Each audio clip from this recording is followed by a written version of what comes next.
Everyone's seen a Japanese Zero tearing across the sky, but almost no one has heard what it sounded like from inside the cockpit. Not the engine, not the wind, the radio, that crackling, hissing, unreliable, sometimes completely silent radio that was supposed to keep pilots alive and connected and informed. By 1944, Japanese naval aviators had developed a habit that no military planner ever wants to hear about. They stopped trusting the one piece of equipment that was supposed to be their lifeline. Not because they were reckless, not because they were poorly trained, but because the radios had failed them so many times, in so many ways, at so many critical moments, that silence felt safer than the noise. If that kind of story interests you, if you want to understand the war, not just through battles and statistics, but through the human experience of the men who fought it, then stick around. There's a lot more where this came from, and if you haven't already, now's a good time to subscribe, because this is exactly the kind of detail most history books leave out. Let's set the scene. It's 1944. The Pacific War has been grinding for over 2 years. Japan is not winning anymore, though many of its pilots haven't been told that in those exact words. The great carrier battles have already happened. Midway is gone, a wound that never fully healed. The Solomons campaign has chewed through some of the finest aviators Japan ever produced. The replacements are younger, less experienced, trained faster, thrown into aircraft that demand more than the curriculum had time to give them.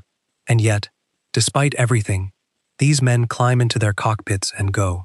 They follow their orders. They trust their training. They look to their instruments and their equipment for the edge that might keep them alive one more day. And the radio, that small black box crackling somewhere behind the instrument panel, is supposed to be part of that edge. It's supposed to tell them where the enemy is, where their wingmen are, what the situation looks like from above, from the ship, from the other side of the cloud bank. In theory, the radio is the difference between flying blind and flying informed. In practice, by 1944, an alarming number of Japanese pilots had decided it was more of the former than the latter. To understand why, you have to go back to the beginning. Not 1944, much further. You have to go back to the 1930s, to the philosophy that shaped the Imperial Japanese Navy's approach to aviation technology, and to the specific set of trade-offs that were baked into Japanese aircraft design before the first shot of the Pacific War was ever fired. Japan entered the age of naval aviation with enormous ambition and genuine technical talent. The engineers and designers who built aircraft like the Mitsubishi A6M0 were not second-rate minds working with second-rate tools. The Zero was a remarkable machine when it first appeared. It was lighter than anything the Americans or British had in comparable roles. It was faster at altitude, more maneuverable in a turning fight, with a range that stunned Western observers when they first calculated it. A carrier-based fighter that could fly over 1,000 miles. It seemed almost impossible, and the reason it could do all of that came down to one philosophy, repeated in meeting rooms and design bureaus and naval procurement offices throughout the late 1930s. Remove everything that isn't essential to combat performance. Strip the weight, shave the margins, trust the pilot over the machine. That philosophy produced an aircraft that could dance around anything it met in 1940 and 1941. But it also produced an aircraft with no self-sealing fuel tanks, minimal armor protection for the pilot, and an electrical system that was, by the standards of the American and British industries Japan would eventually be fighting, frankly, inadequate. That last point matters enormously for what comes next, because avionics, including radios, run on electrical power, and when you design an aircraft with a weak electrical system as a deliberate weight-saving choice, you are also designing an aircraft with a radio problem. The radios fitted to early Japanese naval aircraft were not cutting-edge. They were workable, in theory, under controlled conditions, at moderate ranges, with good atmospheric conditions, and with operators who had the time and training to use them properly. None of those conditions describe aerial combat. Aerial combat is noise and vibration, and adrenaline, and split-second decisions, and everything happening at once, all the time. In that environment, a radio that works adequately in a test hangar often fails completely, and Japanese radios failed completely with a regularity that became one of the defining frustrations of Japanese aircrews throughout the war. The problems were numerous and interconnected. First, the quality of the components themselves. Japan's electronics industry in the early 1940s was capable of producing excellent vacuum tubes and receivers for land-based applications. But airborne electronics face a different set of challenges. Vibration cracks solder joints. Altitude changes affect tuning. Temperature swings stress components, designed for stable ground-level environments. The Japanese industry was not, at the outset of the war, fully prepared to manufacture electronic components to the tolerances required for reliable airborne operation. This wasn't a secret. Engineers knew it, procurement officers knew it, pilots knew it from the first time their radio cut out in the middle of a formation exercise. But knowing a problem exists and having the industrial capacity and political will to fix it are two different things entirely. Second, there was the issue of shielding. Aircraft engines generate enormous amounts of electromagnetic interference. The ignition systems alone, firing thousands of times per minute across multiple cylinders, produce a constant broadband noise that can overwhelm a poorly shielded radio receiver. The Americans had invested heavily in solving this problem. Their engine shielding and radio installation practices, refined through civilian aviation experience and significant military research funding, were considerably more sophisticated than their Japanese counterparts. In a Zero's cockpit, the noise from the Sake engine could often be heard clearly through the radio headphones, not as background static you could tune out, but as a roaring, crackling wall of interference that made voice communication nearly impossible. Pilots would shout into their microphones and hear only engine noise in return. Third, and perhaps most damagingly, there was the antenna problem. Japanese aircraft antennas of the early war period were, to put it charitably, not optimized for combat operations. The long wire antennas used on many aircraft were effective at the frequencies they were designed for, but fragile and dependent on the aircraft flying in stable, coordinated flight to maintain consistent radiation patterns. The moment a Zero entered combat maneuvering, banking hard, pulling tight turns, diving and climbing in rapid succession, the antenna's performance degraded significantly.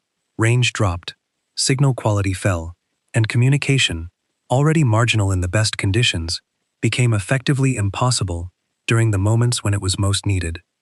There were also cultural and institutional factors at work.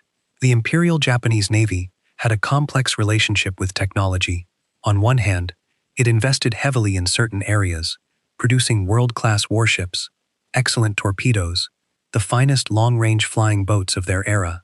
On the other hand, there were corners of technological development that received less attention, less funding, and less of the institutional urgency that comes from the top levels of command, insisting that something needs to be fixed right now. Radio communication in aviation was one of those corners. Part of this was doctrinal.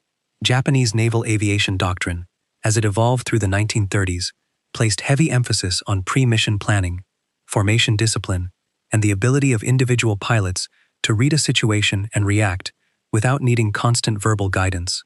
The ideal Japanese naval aviator was someone who had internalized his mission so thoroughly that he didn't need a radio to tell him what to do. He already knew. This was not a ridiculous philosophy in the context of pre-war thinking, but it meant that when radios didn't work, commanders could tell themselves that it didn't matter because the pilots were trained to function without them. That rationalization delayed the urgency of addressing the problem for much longer than it should have. By the time the war started in December 1941, the Japanese Navy had a two-tiered attitude toward aircraft radios. The official position was that they worked and were useful for coordination. The unofficial position, held by a large number of actual aircrew, was that they were heavy, unreliable, and potentially a distraction from the real business of flying and fighting. Some pilots, particularly experienced veterans, who had already been frustrated by radio failures during training exercises and the China campaigns, had taken to removing their radio sets entirely before missions. The weight saving was real, if small. The improvement in their mood was significant, and for a certain kind of pilot, a certain kind of mission, in a certain kind of tactical situation, flying without a radio wasn't suicidal, it was rational. This practice, removing or deactivating radios, is documented in multiple sources from the early Pacific War period. It was not universal, and it was not officially encouraged. But it happened, and the fact that it happened tells you something important about the relationship between Japanese air crews and their communications equipment before things got really bad. The Battle of Midway in June 1942 exposed how costly poor communication could be. But it's important to be careful here, because Midway's outcome had many causes, and pinning it primarily on radio failures would be an oversimplification. What Midway did demonstrate clearly was that coordination between Japanese air groups, between returning strike aircraft and the ships below, between the carriers themselves trying to manage the chaos of competing priorities, that coordination broke down repeatedly and catastrophically. Some of that was communication failure. Some was command confusion. Some was the fog of war doing what it always does to plans that seemed perfect on paper. But the communication failures were real, and they were documented, and they contributed to the speed with which a sequence of disasters unfolded faster than anyone could adapt. What happened after Midway, in terms of Japanese radio equipment, is instructive. There were reviews, there were recommendations, there were reports that identified specific deficiencies and proposed solutions. Some improvements were made, gradually, incompletely, hampered by the same industrial constraints and doctrinal inertia that had created the problems in the first place. But the fundamental issues, the quality of components, the shielding, the antenna design, the training of pilots to actually use the equipment they had, those were not solved quickly. And in the Pacific War, time was the one resource Japan could not manufacture. The Guadalcanal campaign, which stretched from August 1942 into February 1943, was another proving ground where the communication deficiencies showed up in painful ways. Japanese air operations over Guadalcanal required long flights from bases at Rabaul, flights that pushed the range limits of available aircraft and left pilots exhausted before they even reached the combat zone. The returning trip, after a battle that had already stressed everyone to the limit, was often flown in radio silence, not as a tactical choice, but because the radios had simply stopped working. Pilots would return to find their aircraft low on fuel, uncertain of their exact position, unable to raise their base or any friendly station. Some made it back, some didn't. The losses to navigation failures and fuel exhaustion during this campaign were significant, and while poor radios were not the only cause, they were a contributing factor that has not always received adequate attention in Western accounts of the campaign. The real turning point, the point at which the trust deficit became systemic and widely recognized, came in 1943 and accelerated into 1944. By this time, several things were happening simultaneously that turned an already serious problem into something approaching a crisis. The pilot replacement problem was becoming acute. The veterans of the opening campaigns, men who had hundreds of hours in type and years of formation flying experience behind them, were being killed or incapacitated faster than they could be replaced. The training system was being shortened, accelerated, simplified. The new pilots arriving at frontline units had fewer hours, less tactical experience, and a more superficial relationship with the technical details of their aircraft. For a veteran who had spent years developing an intuitive feel for his aircraft and its systems, radio failure was an irritation managed through experience. For a replacement pilot with 200 hours in type and 6 months of wartime training, radio failure during combat could be genuinely fatal. He couldn't read the situation the same way. He couldn't fall back on deeply ingrained tactical instincts the same way. He needed that radio, and too often, it wasn't there. The Japanese air groups, operating in 1943 and early 1944, were also facing a qualitatively different enemy than the one they had met in late 1941. American fighter direction had improved dramatically. The Combat Information Center, the CIC, had become a genuine force multiplier for American naval task forces. Radar-equipped ships could now track incoming Japanese raids at considerable range, vector fighters to meet them at altitude, and coordinate the defense in ways that were invisible to the attackers. The Japanese pilots, flying toward an American fleet, could not see this coordination happening. They could not hear the radio calls vectoring Hellcats to their altitude and position. But they could see the results. in the form of American fighters appearing exactly where they needed to be, at exactly the right moment, time after time. And here is one of the most psychologically interesting aspects of the whole story. Japanese pilots began to suspect their own radios were being used against them. Not through direct monitoring, though that was a real concern, but through radio direction finding. If they transmitted, American ships could potentially take a bearing on their signal and refine their picture of the incoming raid. This fear was not entirely irrational. Direction finding was a real capability, and the Americans did use it. But the fear became, for some pilots, a reason to avoid transmitting at all, which meant avoiding the radio, which meant losing even the marginal coordination benefit that a working radio might have provided. The radio had become, in the minds of some aircrew, not just unreliable, but actively dangerous. A beacon for the enemy, rather than a tool for coordination. This created a terrible loop. The radios were unreliable, so pilots didn't trust them. Because they didn't trust them, they used them less. Because they used them less, they practiced less, maintained them less, carefully, and became less proficient with the communication procedures that would have maximized whatever capability the equipment did have. And because they were less proficient with the equipment, when they did try to use it in a crisis, it was even less effective than it would have been with more regular use. Distrust bred neglect, and neglect bred further failure, which bred deeper distrust.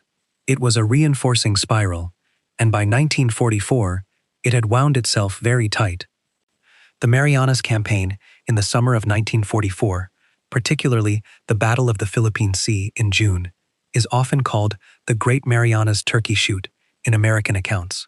That name is brutal and not inaccurate in terms of the outcome for Japanese aviation.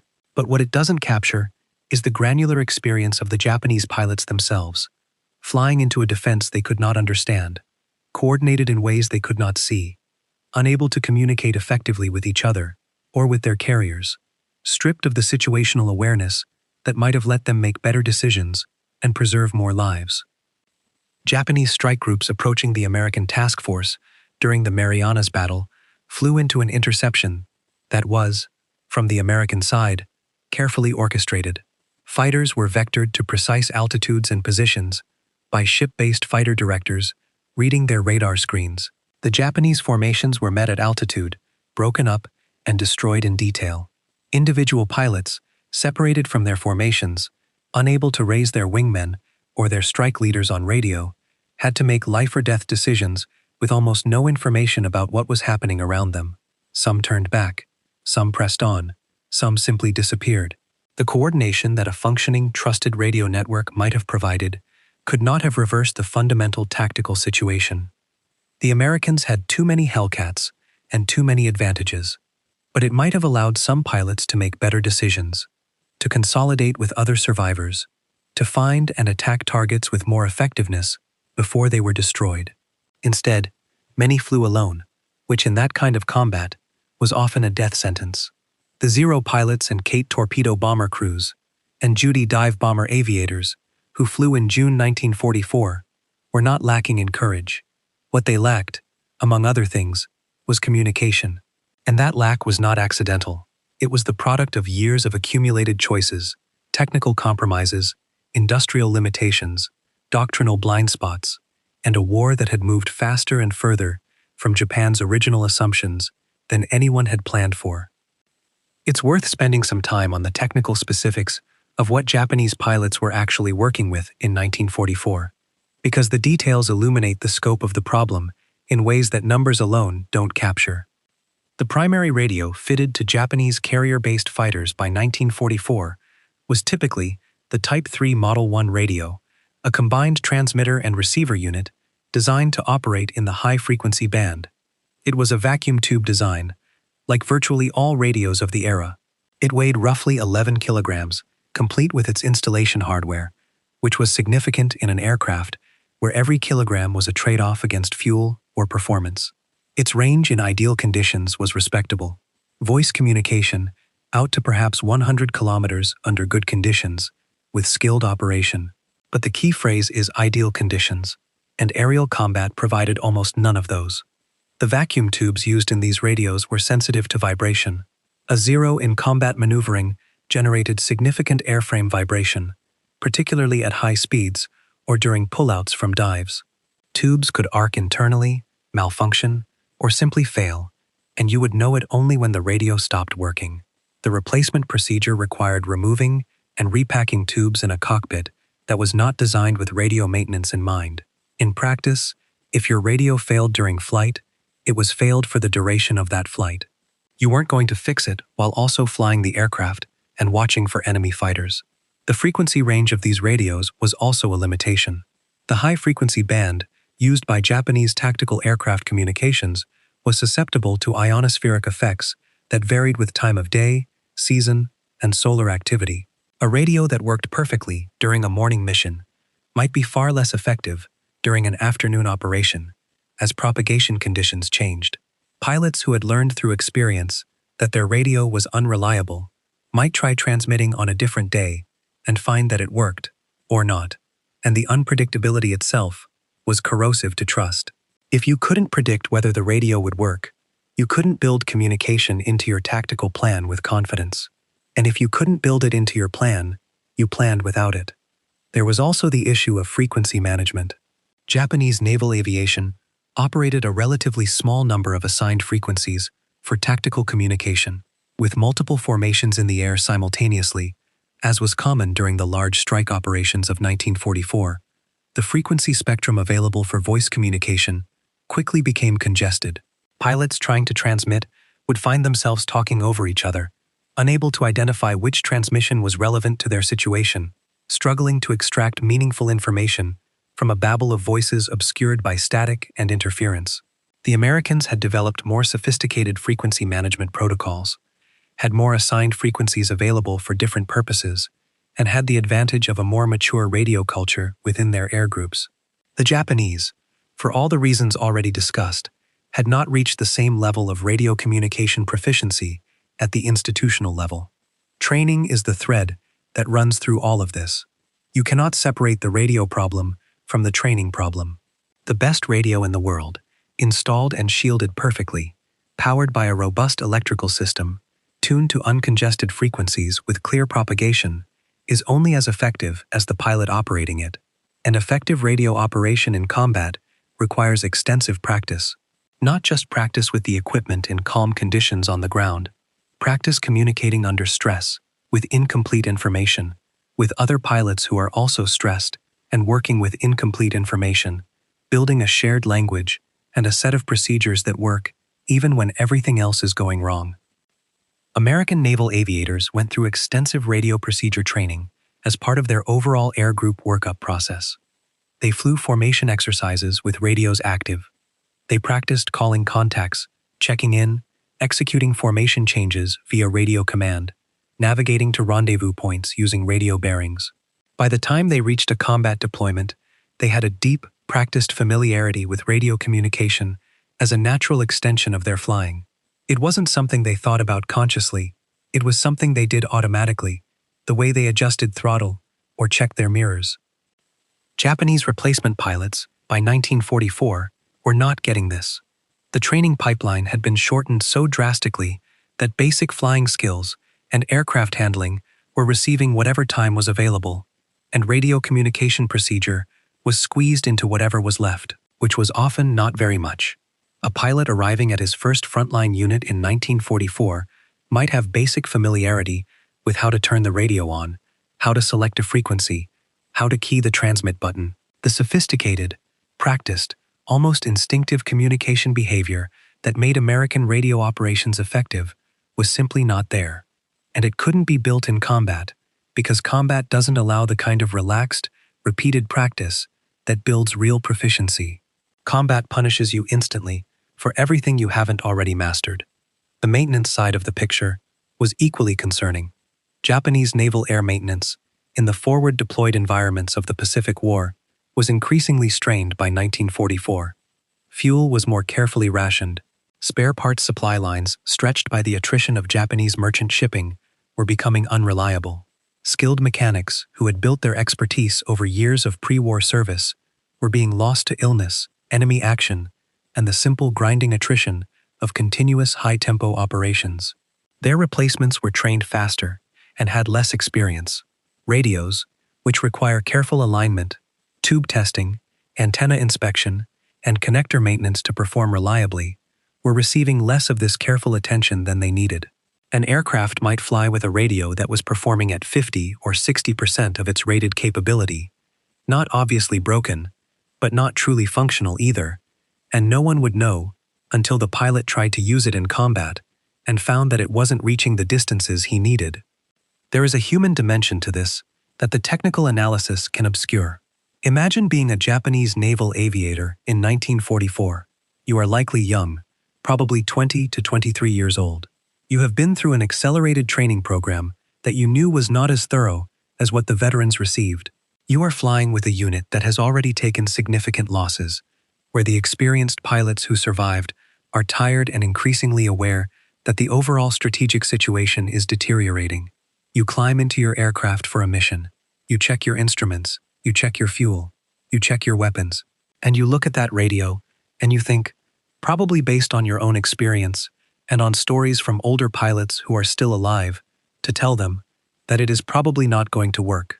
And you make a calculation. Do I spend mental bandwidth trying to make this radio work, or do I focus that attention on surviving the next few hours? For many pilots, the answer was increasingly the latter.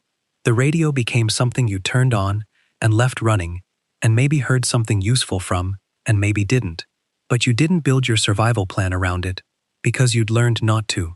And that psychological shift, the shift from the radio being a tool you relied on to being a piece of furniture you flew alongside, was one of the real ways in which the communication failure manifested at the individual human level. It is also worth noting that this was not entirely a subjective perception. There is hard evidence, from post-war accounts, from Japanese naval records that survived, and from American signals intelligence analysis of the period, that Japanese air-to-air and air-to-surface communication during the 1943 to 1945 period was frequently ineffective and often absent. American codebreakers and radio intelligence analysts noted that Japanese tactical frequencies were often quiet during periods when combat operations were known to be occurring. They also noted that when Japanese pilots did transmit, the signals were often fragmentary, distorted, or unintelligible. This was not a perception problem. The radios genuinely were not working at the level that would have been needed to support the kind of coordinated, information-rich combat operations that American doctrine was developing throughout the same period. The comparison with American radio communications is stark and illuminating. By 1944, American naval aviators were fighting a very different radio war.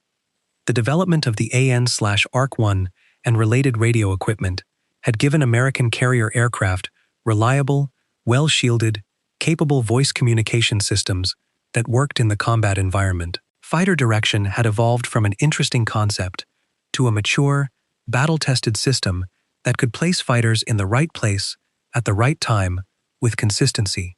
American pilots had been trained extensively in radio procedures and were comfortable communicating complex tactical information quickly and accurately while simultaneously managing their aircraft. The radio was not something American pilots distrusted. For many of them, it was a genuine tactical advantage that they had learned to exploit. This gap between American radio capability and Japanese radio capability was not the difference between winning and losing the Pacific War. The war had many dimensions, and the material and industrial advantages the United States enjoyed were decisive across the full spectrum of operations. But in the specific domain of tactical aviation, the radio gap was a real and significant contributor to the growing disparity in combat effectiveness. American formations, informed by fighter direction and cohered by reliable voice communication, could concentrate force, exploit opportunities, and adapt to changing circumstances with a speed and flexibility that Japanese formations, flying with unreliable equipment and degraded communication discipline, increasingly could not match. The Japanese Navy was aware of the problem, at various levels, throughout the 1943 to 1945 period. There is documentation of technical reviews, of design modifications, of efforts to improve the reliability of airborne communications equipment. The Type 3 radios received modifications aimed at improving their resistance to vibration and interference. New antenna designs were tested, procedures were revised, but the industrial context in which these efforts were occurring was deteriorating rather than improving. Japan's ability to produce precision electronic components was under pressure from the same strategic bombing and shipping interdiction campaigns that were affecting every other area of Japanese war production. Improving airborne radio quality, while the industrial base capable of producing that quality was being systematically attacked, was not a problem that engineering ingenuity alone could solve. There were also organizational efforts to improve radio communication discipline and training. Some air groups, under particularly forward-thinking commanders, made deliberate efforts to reinstate rigorous radio procedure training, even in the constrained environment of late-war operations.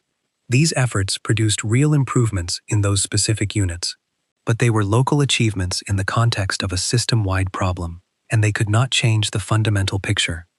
One aspect of the radio problem that deserves specific attention is its effect on the Japanese experience of night operations. As the Americans became more aggressive with night attack capabilities, Japanese forces were increasingly required to conduct defensive operations, and sometimes offensive ones, in conditions where visibility was limited or zero. In daylight, an experienced pilot could maintain formation visually even without radio, reading the body language of the aircraft around him, following lead movements, keeping station through practiced visual judgment. At night, none of that was available. Night formation flying without reliable radio communication was, for most Japanese pilots, simply not a viable option. And as night operations became more frequent in the context of the American advance toward the Philippine Sea and later toward Japan itself, the radio deficiency took on a new and more immediate lethality. There are accounts from Japanese pilots who survived the war of night missions, where they became separated from their formations early in the flight, were unable to re-establish contact by radio, flew for hours in darkness, trying to find either their formation or a reference point, and returned to base, if they found it at all, having accomplished nothing except surviving. Those are the accounts of the men who came back. The ones who didn't come back from similar missions are silent in the record, but their numbers suggest that navigation failure and communication failure in night operations accounted for a significant portion of Japanese aircrew losses in the later stages of the war. The kamikaze campaigns that began in late 1944 present an interesting and troubling coda to the radio trust story. On one level, the decision to embrace kamikaze tactics can be seen as a response to the growing impossibility of conventional strike operations in the face of American fighter direction and combat air patrol effectiveness. If you couldn't coordinate a conventional strike with reliable communication, if your formations were being broken up before they reached their targets, if the technological and tactical gap between your equipment and the enemy's was too wide to bridge with training and courage alone, then the simplest possible attack, one pilot in one aircraft aimed directly at one target, required minimal coordination and no sustained radio communication. You didn't need a radio for a one-way flight. You needed a target and enough fuel to reach it. This is not to suggest that the radio problem was the primary driver of the kamikaze decision. The decision had political, cultural, strategic, and tactical dimensions that were all interacting in complex ways. But the fact that the radio communication failure had made conventional coordinated strike operations increasingly ineffective contributed to the context in which the simplest possible form of attack began to seem, to some commanders, like the only realistic option. It's also worth tracing what happened in the final year of the war, as Japan made its last efforts to improve the communications situation. By 1945, with American forces approaching the home islands, there was a genuine recognition at the highest levels of Japanese military aviation that the communication deficiency had been a serious problem and needed to be addressed. New radio equipment designs had been developed. There were plans for improved training programs. There were efforts to standardize procedures across air groups that had developed widely varying informal practices. None of this had time to fully materialize before the end of the war. The combination of ongoing attrition of experienced pilots and instructors, degraded industrial production, American bombing of airfields and maintenance facilities, and the simple arithmetic of a war being lost precluded the kind of systematic improvement that would have been needed. What this tells us is not that the Japanese engineers and commanders were incompetent or that they didn't understand the problem. Many of them understood it very well. What it tells us is that the radio problem was embedded in a larger system of institutional, industrial, and doctrinal choices that could not be quickly or easily unwound once the war demanded capabilities that those choices had not provided for. The radio was a symptom as much as it was a cause. Let's pull back and look at this from a wider angle, because the Japanese radio problem in the Pacific War is not just an interesting technical footnote. It's a case study in how capability gaps develop, compound, and resist correction in wartime institutions. The gap didn't start with bad intentions or obvious neglect. It started with a set of trade-off decisions made in the 1930s by people who were reasoning about aircraft performance in the context of the threat environment they expected to face and the industrial capabilities they had available. Those decisions prioritized certain kinds of performance, range, maneuverability, agility in the turning fight over other capabilities, including radio performance. Those priorities reflected a coherent doctrinal vision of how the war would be fought. The problem was that the war didn't cooperate with that vision. It developed in directions, particularly in the realm of radar-directed fighter interception and coordinated carrier task force operations, that made the capabilities that had been deprioritized suddenly critically important, and by the time that became clear, the system had a great deal of momentum in the wrong direction. Changing aircraft designs takes time. Improving industrial production of electronic components takes time. Training replacement pilots to a higher standard of radio proficiency takes time. Developing new doctrines and procedures for radio-dependent coordination takes time. Japan, after Midway, was running very short on time. The Americans were not immune to capability gaps. Their own early war period had deficiencies in torpedo quality, carrier doctrine, anti-submarine warfare, and several other areas that cost them dearly. But the American system was more able to identify those gaps quickly, mobilize industrial and intellectual resources to address them, test solutions in operational conditions, and roll improvements out across the fleet with reasonable speed. The combination of a more robust industrial base, a more flexible doctrine development process, and a strategic situation that allowed the United States to choose the timing and conditions of many of its offensives gave the American system a capacity for mid-course correction that the Japanese system increasingly lacked. The radio gap, seen in this light, is not primarily a story about radio technology. It's a story about how systems of doctrine, training, equipment, and industrial capacity interact, and about how an advantage built on a carefully calibrated set of trade-offs can erode when the context that made those trade-offs sensible changes faster than the system can adapt. For the individual Japanese pilots flying in 1944, none of that systemic analysis was available or particularly relevant. What was relevant was the crackling silence in their headphones when they keyed the transmit button and heard nothing. What was relevant was the wingman they couldn't find after a formation break. What was relevant was the base that didn't answer when they called for a bearing during a night return. The systemic failure was experienced as personal, individual, and immediate, and the response, the gradual withdrawal of trust from equipment that didn't deserve trust, was a rational adaptation to an irrational situation that they had not created and could not fix. There is something deeply human in that response. When technology fails us repeatedly, we stop relying on it. We build workarounds. We make adjustments. We develop the habits of people who have learned that the thing that's supposed to help them might not be there when they need it. Japanese naval pilots of the late Pacific War developed those habits in the most extreme possible environment, where the cost of misplaced reliance on failing equipment was not inconvenience or lost time, but death. The veterans who survived and left accounts almost uniformly described the radio situation as a significant problem that affected their ability to fight effectively.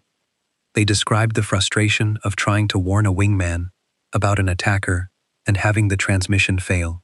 They described the isolation of combat, where in a fight involving dozens of aircraft, you could find yourself effectively alone because no one could hear you and you couldn't hear them.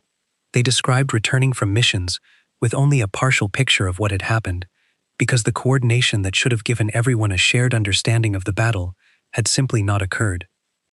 Those descriptions match closely with what we can reconstruct from American signals intelligence records of the period, from captured Japanese documents, and from the analysis of Japanese air operations that American naval intelligence was producing throughout 1944 and 1945. The radio problem was real, it was significant, and it was noticed from both sides of the conflict. For any student of military history, this story carries lessons that extend well beyond the specific context of the Pacific War and Japanese naval aviation. The relationship between technology, training, doctrine, and industrial capacity is not something that any military institution can afford to treat casually. The gap between having equipment and having the capability that the equipment is supposed to provide is real and can be very wide. Closing that gap requires sustained attention to training, maintenance, procedure development, and honest assessment of where the current system falls short. Doctrinal assumptions that justify underpreparing in one area because the overall tactical concept doesn't depend on it are fragile, because tactical concepts change, and sometimes they change very quickly. The Japanese Navy's radio problem was also, at a deeper level, a planning and imagination problem. The planners and designers of the 1930s did not adequately imagine a war in which radar-directed fighter interception would make radio coordination among strike aircraft the difference between mission success and catastrophic loss. They imagined a different kind of war, fought in a different way, against opponents who would contest it on terms that were more favorable to Japanese strengths. When the actual war failed to match the imagined one, the equipment designed for the imagined war was insufficient for the real one. The pilots who flew in 1944 didn't design the radios. They didn't set the training curriculum. They didn't make the procurement decisions. They didn't write the doctrine. They just flew with what they had, into conditions they hadn't chosen, with equipment that let them down at the moments when it mattered most. And when the radio crackled and fell silent, they did what people do when the tools they depend on have failed them too many times. They adjusted their expectations downward. They planned for failure rather than success. They flew a little more alone than they should have had to.